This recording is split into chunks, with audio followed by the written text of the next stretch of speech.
যারা এসএসসি 2026 মানবিক বিভাগ থেকে পরীক্ষায় অংশগ্রহণ করেছো, তোমাদের ইতিহাস, ভূগোল এবং পরিণীতিতে তোমরা কিভাবে নাম্বার পাবে, শিক্ষকরা কিভাবে খাতা দেখবে, তোমরা অনেকে জানতে চেয়েছো। তো তোমাদেরকে এই ভিডিওতে জানিয়ে দেবো তুমি কত পেলে পাস করবে, কত পেলে এ প্লাস পাবে, শিক্ষকরা কিভাবে খাতা দেখবে, A to Z তোমাদেরকে জানিয়ে দেবো। তাই সম্পূর্ণ ভিডিওটি তোমাদের জন্য খুবই জরুরি।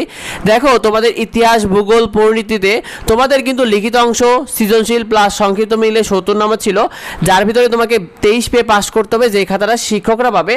আর অন্যদিকে যেটা এমসিকিউ, যেটা বোর্ড তোমাদেরকে মিলিয়ে দেবে, সেই বোর্ডের এমসিকিউটা 30টা ছিল তোমাদেরকে, সেই 30-এর মধ্যে তোমাকে 10 পেয়ে কিন্তু পাস করতে হবে।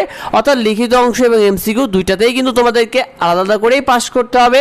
তো তোমাদের সৃজনশীলের নাম্বার তোমরা কেমনভাবে পাবে? দেখো শিক্ষার্থী, তোমাদের ইতিহাস, ভূগোল এবং পরিণীতি পরীক্ষায় তোমরা যারা সৃজনশীলের ব্যাখ্যাটা মোটামুটি সঠিক লিখে আসতে পেরেছো, অর্থাৎ শিক্ষক যেভাবে চেয়েছে তুমি তোমার ভাষায় অন্তত বুঝিয়ে আসতে পেরেছো, মোটামুটি ভালো লিখেছো, সেক্ষেত্রে তুমি আশা রাখো যে তুমি 10-এ 10ই পাবে। কারণ সৃজনশীলে শিক্ষকরা বেশ ভালো নাম্বার দেয়। যারা মোটামুটি গ্রুপ সাবজেক্টগুলোতে ভালো লিখতে পারে, শিক্ষকরা কিন্তু অনেক ভালো নাম্বার দেয়, কারণ এইগুলো দিয়েই তোমরা অনেকে এ প্লাস পাও। যার কারণে সৃজনশীলে যারা ভালো লিখে আসতে পেরেছো তারা 10-এ 10ই পাবে, এটা নিয়ে কোনো টেনশনে কিছু নেই। তোমরা যারা মোটামুটিও লিখে আসতে পেরেছো, অনেকটা কাছাকাছি লিখে এসেছো, তোমরা আশা রাখো যে সৃজনশীলে তোমরা 9 অথবা 8 করে পাবে, কারণ গ্রুপ সাবজেক্টগুলোতে শিক্ষকরা যথেষ্ট ভালো নাম্বার দিয়ে থাকে। আর যারা উল্টাপাল্টা হলে কিন্তু তোমার নাম্বার কাটা দেবে, অর্থাৎ সৃজনশীলে তুমি উল্টাপাল্টা লিখে ফেলো, তোমার কিন্তু শিক্ষকরা নাম্বার কাটবে, কারণ আসলে উল্টাপাল্টা হলে কিন্তু নাম্বার দেওয়ার কোনো নিয়মই নেই। যার কারণে উল্টাপাল্টা হলে শিক্ষক কিন্তু তোমাদের নাম্বারগুলো কেটে নেবে, যে প্রশ্নের উত্তর তোমার যা চেয়েছে তুমি তার ধারের কাছেও লিখোনি, এমন হলে কিন্তু তোমার নাম্বার কাটা যাবে।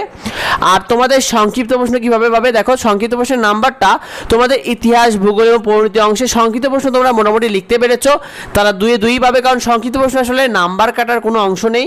যদি তুমি উল্টাপাল্টা লিখে ফেলো বা ব্যাখ্যাটা একদমই ভুল লিখে ফেলো, তাহলে পুরো নাম্বারই কাটা পাবে, কারণ সংক্ষিপ্ত প্রশ্নে হয় তোমাকে নাম্বারটা পুরোপুরি দেবে অথবা পুরো নাম্বারটাই কেটে নেবে, কারণ সংক্ষিপ্ত প্রশ্ন যেহেতু 2 নাম্বার করে। আর তোমরা অনেকে ভয় পেয়েছো যে সংক্ষিপ্ত প্রশ্ন বেশি লেখনি বা কম লিখেছো। দেখো, সংক্ষিপ্ত প্রশ্নের ব্যাখ্যা যদি তুমি 5 থেকে 6 লাইন তুমি মোটামুটি লিখে আসতে পারো, তাহলেই তুমি পুরো নাম্বার পাবে, কারণ শিক্ষকরা জানিয়েছিল যে সংক্ষিপ্ত প্রশ্ন খুব বেশি লেখা দরকার নাই, তুমি তোমার ভাষায় তুমি 5 থেকে 6 লাইনের ভিতরে যদি তুমি তোমার মূল বিষয়গুলো ফুটিয়ে তুলতে পারো, তাহলে তুমি কিন্তু নাম্বার পেয়ে যাবে। আর কয়টা এমসিকিউ হলে এবং লিখিত অংশ তুমি কত পেলে এ প্লাস পাবে? দেখো, এমসিকিউতে তুমি এই 3 সাবজেক্টে যদি 20টা করে হয়ে যায়, তাহলে তোমার কিন্তু এ প্লাস পাওয়ার সম্ভাবনা থাকবে। আর যারা 22-23টা হয়ে যাবে তাদের এমসিকিউ, তাদের জন্য এ প্লাস একদম সেফ জোন, কারণ তোমাদের যারা লিখিত অংশে ভালো লিখবে তারা 62 প্লাস 63 প্লাস করে নাম্বার পাবে। আর যারা মোটামুটিও লিখতে পারবে তারাও কিন্তু 58 থেকে 60 প্লাস পর্যন্ত নাম্বার পাবে 70-এর মধ্যে সৃজনশীলে, কারণ সৃজনশীলে শিক্ষকরা যথেষ্ট ভালো নাম্বার দেয় এই সকল গ্রুপ সাবজেক্টের জন্য।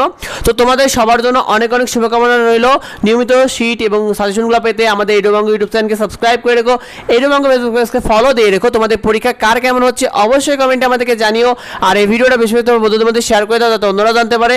দেখা হয় পরবর্তী ভিডিওতে, পরবর্তী আপডেটে। ধন্যবাদ সবাইকে।